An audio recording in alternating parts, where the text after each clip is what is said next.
आज जो बड़ी पेशरफ्त हुई है वो ये हुई है कि इलेक्शन कमीशन ने सुन्नी इत्तेहाद कौंसिल को पार्लियामानी पार्टी तस्लीम कर लिया है और नोटिफिकेशन हो गया है, उनकी सीटों को सुन्नी इत्तेहाद कौंसिल की सीटें एक्सेप्ट कर लिया गया है। अब इसकी चार इंप्लीकेशंस क्या हैं। इसकी पहली इंप्लीकेशन यह है कि अब तहरीक इंसाफ के जो मामला अब सुप्रीम कोर्ट टेकअप करेगी मखसूस नशिस्तों वाला, तो अब पहले ये सबसे बड़ा केस यह था कि पार्लियामानी पार्टी नहीं है, इनका कोई एमएनए नहीं जीत के आया, अब तो उनका एमएनए जीत के आ गया, अब तो एक पार्लियामानी पार्टी है। और अब जब वो एक पार्लियामानी पार्टी बन गई है तो बाकी प्रोसीजरल जो चीजें हैं वो इधर उधर हो सकती हैं। उसमें प्रोसीजरल जो चीजें हैं उसमें यही है कि आपने लिस्ट पहले जमा नहीं करवाई, ये नहीं किया, वो नहीं किया, वो प्रोसीजरल चीजें हैं। जब आइन आपको एक राइट देता हो तो फिर टेक्निकल बुनियादों पर प्रोसीजरल चीजों के ऊपर रूल्स के अंदर जो चीजें हैं उसको, इवन के कानून के अंदर कोई चीज ऐसी है जिसमें आप उसको उस तरह से आपने मुकम्मल तौर पे उसकी कंप्लायंस नहीं की, लेकिन आइन जब आपको राइट देता है तो नीचे जो रूल्स हैं, जो चीजें वो ऊपर नीचे हो सकती हैं। सबसे पहला तो तहरीक इंसाफ का फायदा यह है कि सुन्नी इत्तेहाद कौंसिल को पार्लियामानी पार्टी एक्सेप्ट कर लिया गया है और उसको अच्छा, ये पहले क्यों नहीं जो इलेक्शन कमीशन ने एक और चीज पेंडिंग रखी थी, वो थी जो तहरीक इंसाफ ने इंटर पार्टी इलेक्शन करवाए थे, उसमें उन्होंने इलेक्शन कमीशन ने पेंडिंग रखा। पेंडिंग क्यों रखा? इलेक्शन कमीशन ने इसलिए पेंडिंग रखा कि अगर हम इनके इंटर पार्टी इलेक्शन एक्सेप्ट नहीं करते और हम कहते हैं हमने एक्सेप्ट नहीं किए तो ये चले जाएंगे हाई कोर्ट में, वहां से सेटिस्फाइड हो जाए हमारा ऑर्डर और इनको हमें बल्ले का निशान देना पड़ेगा। बल्ले का निशान देंगे, ज़िमनी इंतखाबात ये बल्ले पे लड़ेंगे, बल्ले पे लड़ेंगे, बल्ले इनके पास आ जाएगा, फिर शायद सुन्नी इत्तेहाद कौंसिल पूरी की पूरी शामिल हो जाए पीटीआई में, जम हो जाए, तो फिर तो ये सारे पीटीआई के दोबारा हो जाएंगे एमएनएस एमपीएस। उन्होंने कहा अच्छा ये नहीं करते, पेंडिंग रखा पेंडिंग रखा पेंडिंग रखा।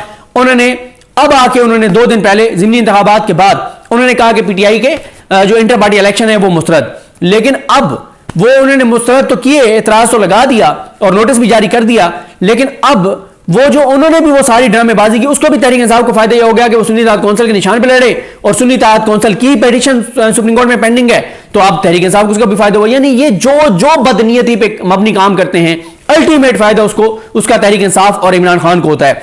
अब जब यह मामला सुप्रीम कोर्ट में टेकअप होगा तो अब सुन्नी इत्तेहाद कौंसिल एक पार्लियामानी पार्टी है।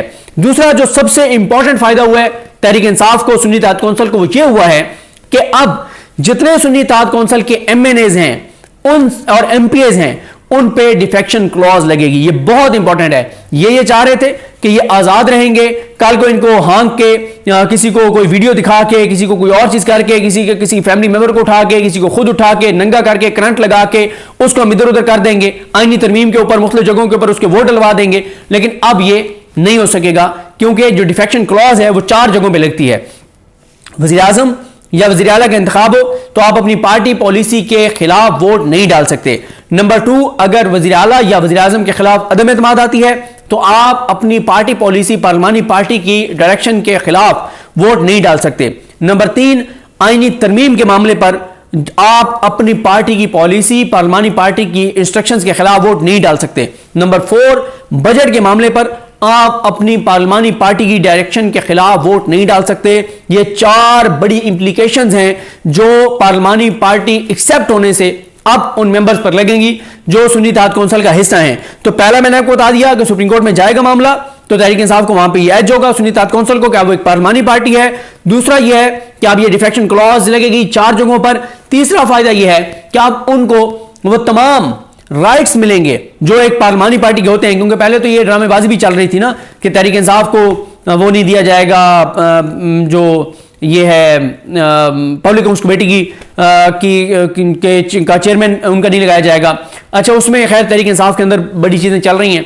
तहरीक इंसाफ इमरान खान साहब ने नामजद किया शरफत मरवा साहब को, उस पर तहरीक इंसाफ के अंदर ही एक बातचीत चल रही है। वो ये है कि आपने अपोजिशन लीडर जो कौमी असम्बली का है वो भी केपीके से, जो अपोजिशन लीडर है सेनेट में वो भी केपीके से, पार्टी के जो चेयरमैन हैं वो भी केपीके से, पार्टी के जो सेक्रेटरी जनरल हैं वो भी केपीके से। तो ये सारी चीज़ें केपीके में हैं। तो उसमें ये है कि हमारे दोस्त मोहम्मद जुबैर जो है उन्होंने, जुबैर अली खान साहब जो हैं उन्होंने ये इस पर स्टोरी भी की है कि कहा यह जा रहा है कि देखें केपीके में हमारी हुकूमत है, खैबर पख्तूनख्वा में, वहाँ पे इन बहुत से हमारे रहनुमाओं को एडजस्ट किया जा सकता है, लेकिन पंजाब ने भी मैंडेट दिया है, पंजाब भी खड़ा हुआ है। ये अलग बात है कि केपीके वाले जुर्रत वाले हैं, बहादुर हैं, और वो इस हद तक जुर्रत वाले और बहादुर हैं कि उन्होंने वोट डाला भी सही और उसके बाद उस पर पहरा भी दिया, और उन्होंने फिर वो पहुंचे भी सही आरओज के दफ्तर में, और आरओज की जरूरत नहीं हुई कि वो वहां पे सिवाय 4, 5, 6 हलकों के वो रिजल्ट चेंज कर सकें। पंजाब में ऐसा नहीं हुआ, क्योंकि जाहिर है पंजाब और केपीके में फर्क है। केपीके में जो आपको पता ही है कि वहां पे जिस तरह का असले का आज़ादाना इस्तेमाल होता है, और जिस सतह तक वो चले जाते हैं केपीके वाले, पंजाब वाले तो उससे दूर दूर तक नहीं जाते। तो पंजाब में भी कुछ हलकों में ऐसा हुआ। जैसे मैं आपको एक हल्के को बताऊं, वहां पे उस उम्मीदवार को पता चला कि उनके जो ऊपर एमएनए उनको उनका रिजल्ट तब्दील किया जा रहा है। तो जुमेरात को इलेक्शन हुए थे, जुमे का दिन था, वो 12 बजे वहां पे पहुंचे बंदे लेके। उन्होंने कहा कि नोटिफिकेशन करें उसका, तो उसका फॉर्म 47 जारी करें। तो आरओ ने कहा जी ये है वो है, मैं जुमे के बाद करता हूं। उसने कहा मेरी बात सुनो, बाहर नून लीग वाले आए हुए 200-250 बंदे, मेरा आ रहा है 5000 बंदा और असले के साथ आ रहा है। तुमने सिर्फ लाशें गिननी है कि कितनी लाशें यहां पे गिरती हैं, और जो लाश गिरेगी उसके जिम्मेदार तुम होगे, तुम्हारी ऐसी की तैसी, तुम्हारी फलां। उन्होंने उसने, और उस दिन क्योंकि उस दिन चल यही रहा था, उस दिन प्यार की मोहब्बत की जबान ही चल रही थी। उसने पकड़ा आरओ के गिरबान से, उसने कहा तेरी फलानी तेरी ढींगनी, तू कर फॉर्म 47 जारी। उसने फौरन फॉर्म 47 जारी कर दिया। जहां जहां तहरीक इंसाफ के उम्मीदवार आरओ ऑफिस के अंदर घुस गए और उन्होंने लिटा दिया आरओ को, वहां पे आरओ ने कहा कि अब मैं नहीं वो कुछ कर सकता, तो आरओ ने वहां फॉर्म 45 के मुताबिक फॉर्म 47 जारी कर दिया। लेकिन जहां जहां वो अंदर नहीं जा सके, जहां पुलिस ने, नामालूम अफराद ने वहां पे सारा घेरा डाल लिया, और पुलिस इतनी बड़ी तादाद में आ गई, और तहरीक इंसाफ के उम्मीदवार बड़ी तादाद में लोगों के साथ अंदर नहीं जा सके, और उस तरह से नहीं मतलब वो मुजाहरा कर सके जो एक करना चाहिए था, तो वहां पे तहरीक इंसाफ को हरा दिया गया। तो यहां पे अब तहरीक इंसाफ को यह कि वो उनको वापस अरेस्ट करें। खैर ये एक मामला चल रहा है, लेकिन अब पार्लिमानी जो कमेटीज हैं उनकी भी जो सदारत जो अपोजिशन की पार्लिमानी पार्टी के हिस्से में आती हैं वो सारी पीटीआई को मिलेंगी, और ये सारी चीजें मिलेंगी।